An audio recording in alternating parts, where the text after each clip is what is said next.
Ladies and gentlemen, on the line, I have Dale. How are you? All right. How you doing, man? Hey, I'm doing great, man. Appreciate you joining the show again. Yes, sir. Yeah. So let's before we talk prison, let's remind everybody where you come from. You're a founding member of the BG White Boys, right? Yes, sir. There was four of us original, and I ended up being number two. Gotcha. And you had to fight your way up from the number four, right? Yes, Is that what I sir. remember? We all four went in Marlowe Park, and we said, okay, we're all 12 years old.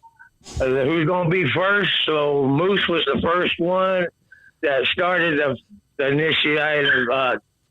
initiating to be in it, and he got beat by Curtis, and then Curtis got beat by Asa, and then I beat all three of them, and Whitey ended up being the original of the BG White Boys. Gotcha. And I was number two. Yep. And for everybody out there, I will be releasing an episode of me and Dale's conversation about the BG White Boys, so he'll get more in depth into that. But today I want to talk about your journey through the system. How old were you when you first got locked up? I was I was 17 when I went to juvenile hall, and then from juvenile hall went into San Quentin at 18 years old. That was in 1980, August 26, 1980. I was sentenced to 3 years for methamphetamines. Damn. What juvenile hall were you at? In Los Padrinos. Yep, in Downey, right? Yes, right there in Downey on Downey Avenue at Los Padrinos, and then I went to Central. And then when my daughter was born, they released me out of juvenile camp. Okay. When my daughter Gina was born. Gotcha. And how did you go from Los Padrinos to San Quentin? Okay, what happened is you remember the Quick Way store right there on Gage, Yep. And it would be Gage and I'm gonna say Eastern. Okay. The Quick Way right there where the flower place used to be right there. It was on the corner before you get to the bridge. We go over the bridge, Grays Bridge. All right. Anyway, there was a store right there called Quick Way. They called me the Levi Bandit, Rooftop Bandit. Samuel Dale Monfoods, look for the Levi Bandit because he's going through the rooftops. All right, there was a jewelry store right there across the street from Ball Drugs and Foodland and McCoy's Market. Mm-hmm. All right, well, Officer Reed and Kojak got me inside of the jewelry store at the same time with the methamphetamines and sent me to 3 years in San Quentin. That seeed like a hard sentence for meth. Was it a lot of meth or? Yes, it was 7 pounds. It was 7 pounds. Oh, I had cooked the meth. All right. Gotcha. I didn't really want to put that out there like that, but I'm just I don't want to incriminate myself. Yeah, of course, and yeah. So in other words, it was methamphetamines and a burglary. Okay. Gotcha. All right. So that's the way I needed to word it. Okay. Gotcha. And anyway. Went in for 3 years, and in the process of 3 years, I ended up doing 17 stabbings on pedophiles. Okay, talk to me about that, because I think pedophiles are the biggest piece of shits in the world. Yes, sir. Over murders, over anybody. What made you go down that route? This is all right. This is what it all started. When I walked into San Quentin, you go into R&R. I'm a surfer boy. I got long hair and I got a few tattoos, and I'm a surfer boy. I went out every morning to ride the waves.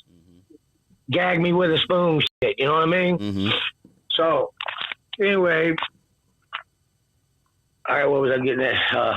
The stab of the pedophiles. Okay. Anyway, I mean, we're gonna put it like this: my dad had done something to me when I was younger, and that's why I ran away and went to Bell Gardens. Okay. Gotcha. From Texas. All right. Gotcha. That's where it all started.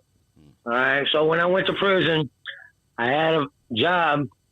It was in R&R, receiving and releasing. Okay. Mm-hmm. In the process, they bring these files in and they bring them on a bus, and it's called PC1, PC2. Protected custody per 1 and protected custody 2. Therefore, they go in a certain cell. Mm-hmm. Well, I hid myself in that cell, and I 17 of them. And I got 35 years for it. God damn, bro. Okay? Damn. in different spurts, okay? Yeah. Not all at once, but in different spurts. So it ended up being 35 years, okay? If you put that 38 years all together, I've been out 1 year. Damn. Okay? Through my whole life. But what I was getting at when I walked into San Quentin, I was 17. I was just fixing to turn 18. Okay? Surfer boy, pretty boy. And there's only two things about San Quentin. Either you're a man or you're a punk. Which one you going to do? Mm. You're either going to walk like a man or you're going to walk with your butt hurting. Mm. Okay? So, I decided to be a man. Because my daddy told me, don't ever let another man tell you what to do. So this man comes up to me, he's big old Bill, look like the Undertaker, and tells me, all right, when you come out of R&R, I want you to go stab me one of them things that they do, like call with the N number. Gotcha. Okay? Which was the BGL. Mm-hmm. Okay? The Black Gorilla family. So therefore, am I going to be stupid enough to go do what this man said, or am I going to be smart enough to deal with that man that told me to do that? Ah. So what I done when I came out of R&R, I picked up that knife he gave me, and I went on the lower yard. I tapped him on his back, and I stabbed him 3 times. God damn. And I said, okay, 9 months later, check this out. My cellie goes home. 9 months later, they put this man that I just stabbed 3 times in my cell. He said, if you'd have done anything else besides what you done, you would have caused a riot, and a lot of people would have got hurt. So therefore, me and you are cellies, and he was my teacher and my cellie for 25 years. Mm. Damn. So he taught me what to do. And I became a tattoo artist inside. You know what I mean? In the process, we got busted with dope. In the process, we had riots. In the process, the Bell Gardens white boys became coming there in New Folsom. You know, Seaburn Wyatt, you know, Little Hitler, Whitey, James Cartwright, all of them, man, they all end up either ODing or they all passed away in prison. Damn. I am the only one that is left. Okay? Wow. I am the only living breed out of all of us that started that. It ended up being like 35 of us original. Okay, so 35, okay. Yes, there's original. Like I said, there was no original 4. There was a BG Boys. Then it became the BG White Boys. Mm-hmm. Then it became BG Locos. You get me? That's because right. They teamed up with the Southsiders. You get me? Mm-hmm. All right. So anyway, it's the same thing in prison. Okay? Mm-hmm. So what you do inside follows you outside, and what you do outside follows you inside. I've heard that. There is no way of getting around it. So you represent and you keep a good taste in people's mouth, because if you don't, you're going to get hurt. Mm. Really, really bad on a slip of a word. Yeah. Not because you done something wrong. It's because of the slip of a word that you made a decision on. Were you BG White Boy, or were you BG Locals already? I was the original BG Boy. Mm-hmm. Then when I got out of juvenile hall, we became the Bell Gardens White Boys, BGWB. Mm-hmm. And you said they turned into BG Locals. You know what symbol that we use? We used the old Liberty Bell for Bell. Uh-huh. And then we used a trash can for gardens. That's right. Okay? Bell Garbage. Therefore, when we set up our sign, it's got the Liberty Bell and a garbage can, which is called Bell Garbage. Yeah. All right? But yeah, we represent whatever we represent out here on the streets, Bubba, it follows us inside. Okay. So if you do something wrong, or you do something to your female, or you do something wrong to your kid, it will come inside to us. Mm-hmm. And if we can't get you inside, we will get you when you get back outside. Mm. You get me? Yeah. So there's no hiding around it. So yeah, it was. I'm gonna tell you what, we had a lot of loyalty and a lot of structure. Mm. Okay. Okay. We built our structure, then we became loyal. Okay? Once we became loyal, then we hooked up with Bell Gardens Park, which we started a baseball team. Okay. With the Bell Gardens Locals. Gotcha. Okay. Yeah. And not the Junior, but who was the other one? Junior Mafia. Yeah, the Junior Mafia by Bell Gardens Park. Mm-hmm. You know what I mean? So they all started doing good stuff. And then this one bad little bullet right there at that on Gage killed one of the accident, killed one thing, and it just started a whole big feud, and it's still going on till today. You know what I mean? Damn. So That you one can't thing. go and shoot somebody up. If you're going to go do something to somebody, go to the right person. Don't kill somebody innocent. And not really kill, but you was there. You was on your way to go hurt somebody. Mm-hmm. So therefore, hurt the person that you was after, not an innocent kid. Right. Oh man. You get me? Mm. So it was it was his son that got killed where they thought it was him because it looked like him. Damn. And they shot him up, and that was right there on Gage where the speed place used to be. Right there by JB's Burgers. Oh shit, JB's Burgers. Damn. Wow, I remember that. You know about JB's, boy? Wow. That's a big. Hey, that's the big old famous motherfucking that's crazy. Rich Jim's and pastrami sandwiches. Yeah, you just took me back, man. You just took me back, bro. Man, remember the pastrami sandwiches? You know what? I used to get the fries or the chili fries. I think that was my thing back in the day. Oh man. Hey, let me ask you. All right, so let's go back to prison, because you mentioned something in our last interview that we didn't get to tap into, and I would love to know about this. WHlTE, one of the co-founders of the BGF, was in the cell next to you for 12 years? Yes, he was, his son, all right, the original dad got hurt. He got stabbed, or I think it was he got stabbed and he got cancer and he passed away. So his son took over, and we were in New Folsom together, okay? And he was my neighbor for many years until I went to ADSEG on a possession beef, you know, because when you get caught with drugs in there, you go to the hole. Ah, okay. And you do ADSEG time. You do isolation. You know, in Pelican Bay. I know you heard about Pelican Bay. Of course, yeah.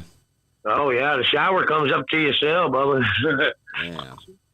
You got 3 minutes to rinse off, soap up, or get wet, soap up, rinse off. 3 minutes. So when you get into prison, do you have to? Is it like the movies, you know, where you have to align yourself with certain groups, you know, like the Aryan Brotherhood? When you go into R&R, when you go and you get stripped out and all that, they search you, blah blah blah, and then you'll come up to an officer and he's going to interview and he's going to ask you, who do you run with? Right when you get off the bus, who do you hang out with? One would say, okay, I'm a South Side. The white boy come up. He says, I'm a white boy. I run with whites. I'm a Wood or a Hispanic or Asian or Black or whatever group that you're going. That is the time that you speak up and you tell them who you're going to live with. Because once you hit that yard, you can't switch up down the road. Once you claim some group, that is it. You cannot switch over to some other group unless you're a homosexual. Gotcha. So, yeah. So when I went in, they asked me, okay, who you run with? White? Okay. There's your group right there. Get over there. You do not step in that group. You do not get in that group. And you do not get in that group from this point on. Or you will be taken out. Okay? So... Damn, okay. Yeah, that is real scary. Well, I went in there, dude. I really didn't know anything. And I'm going to tell you the truth. What really saved me from getting all involved in all the drama and the hate and the killing and the pain that a human being eyeballs just don't see all the time. You know what I'm saying? Yeah. There's things in there that you just don't want to even speak of. I've even seen them.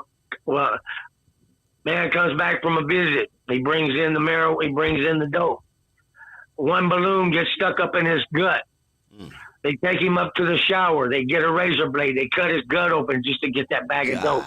They left him there dying just to get that dope because he was a mule. But look, let me tell you something. Don't let all these movies, okay, Ain't nobody can tell you the truth about anything about what goes on in prison, brother, until you walk them shoes. Okay? When you walk those shoes, then you will understand what they are trying to do on television. They're getting close, but until you can walk that line and talk that line and be that line, you ain't gonna understand it. Wow. You get me? Yeah. It's that dangerous. It is that dangerous. It is that intense. Okay? So I did 38 years of intense time. And I made it out alive without getting stabbed. I got beat up one time because I made a wrong choice. Okay? I've had 5 yards for the woods on maximum security institution. I've walked every maximum security prison. I've never PC'd up. I've never told on anybody. And I will take a knife from my friend, and I will give a knife for my friend, and I will take a bullet for my friend, and I will give a bullet for my friend. Do you understand that? Yes, sir. All right. So loyalty lies a long ways, man. Yeah. And let me let you understand. When I was a kid, I acted as a kid. Okay? I walked like a kid. I talked like a kid. I became a kid. But then Sam Dale Feuds put his child things aside, and that's when he became a man. Okay? Yeah. That is when Samuel became a man, when he put his childish things aside. 1 Corinthians chapter 13, verse 4 to 13. It's in the Bible. I was a child. I acted as a child. Now I'm a man. Okay? Mm-hmm. So, yeah, I was stupid and ignorant. Wasn't there for my daughter. Never had been. I put her through so much. I put the wife through everything only because of my selfishness and what I wanted. And didn't think about what other people done and what I was doing and hurting other people. The only thing I wanted was my drugs, and that's all that mattered. Yeah. And I got it any way that I could. And if they didn't do it, I would make sure somebody would go and make sure that it was done. Okay? Yeah. So, yeah, very intense shit. I put Helen, the wife, through a bunch of shit that any average person just don't put some wife through. Okay? Mm-hmm. I mean, I've made her put drugs in her ass or in her pussy. Excuse my language. Yeah. You know what I mean? But every hole she had, she made sure she had full of drugs in that thing and brought it to me. Okay? Wow. And the only thing that saved me in prison was learning how to draw and tattoo. Mm-hmm. And I had my drugs. Ain't nobody gonna mess up no tattooer or no person that's got the drugs in prison. So that was my key, and that was my survival right there, Bubba. Okay. I actually had during my journey doing this Bell Gardens thing, I ran across a guy who you allegedly gave a tattoo to. His name, and I think his name is Mark, and he said his brother. Martin. Yeah, Mark Martin. There you go. Jeff Martin and Mark Martin. That's my homeboys. They're the original BG White Boys. There you go. Yeah, I talked to him about three or 4 days ago. Hey, tell him I love him, man. I will. I'll make sure I send that. Matter of fact, give him my number. Oh, I sure will. Tell him I'm out here in Texas, man. I'll give him your number. I'm married. Sure. I got a 6-year-old doing good. Got a beautiful wife I'm fixing to marry. I'm gonna write your number down right now so I can give it to him. Okay, you got it right. I got it right here. Yeah, I called it, so we're good. Yeah. Hey, he's about my age right now. Yeah. And hey, if you really want to hear some stories, get me and him and Jeff Martin together. Oh shit. We would do some clowning. Yeah, we might have to make that happen. We might have to make that happen. Yeah, we can liven that thing up, man. Put us on what do you call that? Conference call or whatever? Yeah, exactly. Yeah. I like how you think, man. I ain't heard from that dude in probably 25 years. Oh, dude. Wow. Damn. Okay, I'm going to make sure I give him your number. As soon as we get done tonight, I'll send it over to him and just say we talked and he said he loves you and give him a call. Yeah, tell him to give me a call, man. Most def. This be a big Bell Gardens reunion at the end of this thing, man. Who knows, huh? Man, hey. Just give me a little bit of peace, steady job and some food to eat. Just give me a little bit of peace, steady job and some food to eat. Just give me a little Okay, Susan Shardo, they're all the Featherwoods of Bell Gardens. We made the Featherwoods of Bell Gardens. Okay, so we got the Bell Gardens Becker Woods, you know, Bell Gardens white boys, but we got the Bell Gardens white girls. Okay. Okay? There's Susan, Shannon, and Janet Shardo are the original Featherwoods of Bell Gardens. For the Bell Gardens white boys. Okay. Whatever we had them do, they did it. You know that movie called Play Misty? Uh-huh. Yep. Okay, well, that's what our girls did for us. We send them out. We send them out on missions and tie up the guy, and then we go in and rob them. Yeah. We dress them up in little skirts and shit, make them look pretty. Got him. And then they'll go and get the dude at the bar right there. Remember Marie's Bar? The Marie's Bar, they used to be right there across the street from Foodland. Okay, well, that was our bars. Marie's Bars. Marie would let us go in there and find a dude with a fat pocket. Wow. And then we'll send Janet in there, and she'd go flirt with him, and they'd come out and bring him out to the back alley, and we'd beat him up and take his money. Damn. And then we'll wait until the truck, the Budweiser and Miller trucks get to running early in the morning and dropping off at the liquor stores, and we'll roll up that big old door on it and grab about 5 or 6 cases of beer and run. Damn, man. Before cameras and shit, huh? Yeah, and then Kojak would catch us and take us down in the riverbed and beat our ass with his baton. Yeah, and Kojak was one of the more famous cops in the area, right? Explain that to people. He was a very... Because I remember that name, too. Yes, he was the one that... he actually looked like Kojak on that movie, that show, Kojak. That police show, Kojak? Yep. He Telly looked Savalas. like Telly Savalas. He actually looked like Telly Savalas. Yeah, old Kojak, but he wouldn't put no bruises on you. Everybody tell him, oh, he beat me up, he took me around the riverbed. Well, show me where he hit you. I don't see no marks. No, because he put styrofoam around his damn baton and then fucking beat you in the gut with it. Damn. And it don't leave no bruises. It just hurts inside. I remember some of the older BG locals on. There was one dude that lived across the street from me on Colmar, and he would tell me about He would tell me about this old cop named Kojak, and I just remember it's so weird how you remember certain things, man. Yeah. Damn. Did you get bounced around from prison to prison? Like. Okay, I went in. I was sentenced to 3, and then I got out. Was out like a week. Went back in. Was all of them stretches about 7, 8 years at a time. Okay. And then I'm only got like 2 or 3 days in between before I was put back into another sentence. In other words, taken out, sentenced, and brought back. Brought back to the court and brought back. Damn. So it ends up being 38 years altogether. Man. All right. So and it's only within less than a year of being out on the streets in between. Yeah. So you went in San Quentin.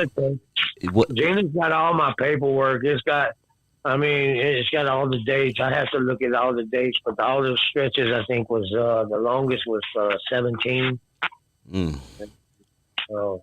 Damn, man. Yeah, it was a long stretch, man. This way, Gina's 42 years old.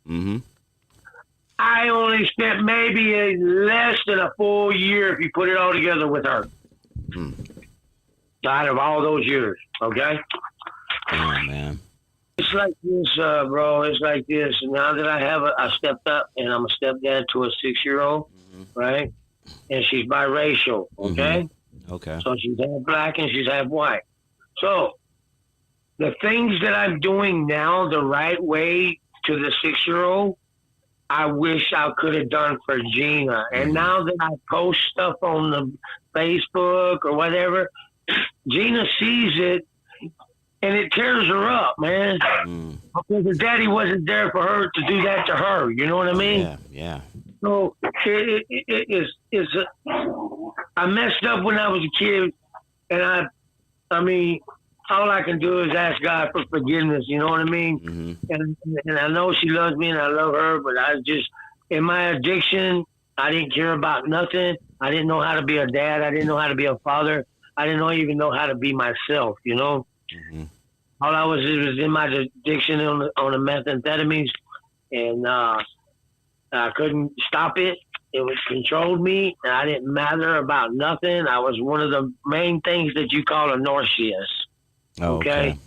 Do you know what a narcissist is? Like a person who only cares about themselves? Exactly, and everything else I'm going to hurt in between. Yeah. All right? I don't care if you're my mother, my sister, my daughter, my kid. I don't care. If I something I want, I'm going to make sure I'm going to get it whether I hurt you or not. You get me? Yeah. So anyway, that's the way my life was with Gina and my wife, Helen.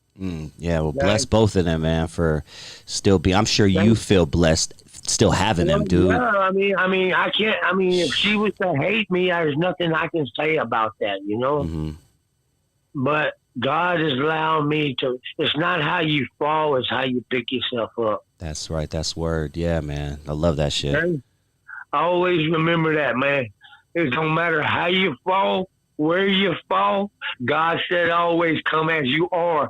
Pick yourself up. It don't matter how you do it, when you do it, or who may see you do it. You do that. You pick yourself up and you walk straight. Don't let no one discourage you. You know? You don't have to impress nobody. You don't have to impress nobody. You don't have to like nobody. You don't have to have people like you. But you have to live in society. So my whole goal, since the day I walked into Bell Gardens, my whole day of every day of living, just listen to what I'm fixing to say. I would never put a bad taste in people's mouth unless they allow me to. If you make my problems your problem, I am going to put a bad taste in your mouth because I'm going to play it to the fullest. But if you do not play that with me, I will always leave a good taste in anybody's mouth, whether I know you, hate you, or whatever. Before I leave your face, you will have a good taste about me in your mouth. So let everybody know, man. I've been to the prisons, the worst prisons. I've been to the worst. I've been down to the dirt. The 3 years out here in Texas of getting my life together, I lived homeless on the streets. Okay? In the dirt. Just let people know, man, that when you really, really need help, you sit down and you ask God one time. You ask God one time, and you leave that prayer alone, and you don't pray on it again, because if you keep praying on it, it's never going to happen. So you set a prayer, and you let God put that in your hands, because I'm going to tell you, he's going to answer it, because he made me live all this life for 59 years because I believed in God, and he kept me safe, walking every day, and here I am telling you about it. Okay? Because I never stopped believing in my Lord. And I was a dangerous motherfucker. I kill a motherfucker just as quick as I can motherfucking make you happy. You get me? So I ain't never killed a person, never will kill a person, never will take a life. But if you make me hurt you, I will hurt you. And I expect to get hurt too. So I'm not telling you something that I'm not willing to do myself or accept myself. Right. You know what I mean? Because just as much as I can sit here and talk doo-doo, the next person can sit here and talk doo-doo too. And just as much as I can say I can beat that man up, that man could just beat me up just like I can. So if you're going to give an ass whooping, you better take one.